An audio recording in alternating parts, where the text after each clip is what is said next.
हे आमचा BG5 कापूस जूनच्या 7 तारखेला लावला.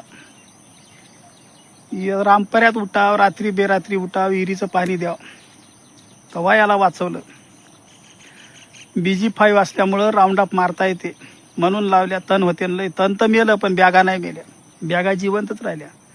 3दा खत, 4 वेळेस फवारण्या, आणि लागले किती 2-2, 3-3, 4-4 बोंड केवढाले आहेत माहीत आहे?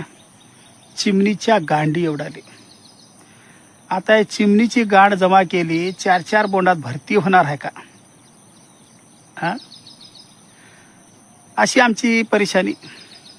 ह्या गांडीत कंड होता म्हणून हे लावण्यात आलं. यावर्षी मग पूर्ण कंड जिरला. पुढच्या वर्षी मी लावणार नाही. आता तर मला वाटायलं आता तर हे बोंड डायरेक्ट पुढच्या जूनला जास्त बोंड लागतील, ते बी चिमणीच्या गांडी एवढालेच, याच्यावर होणार नाहीत. काय याचू, काय करू, काम काय करू, मला तर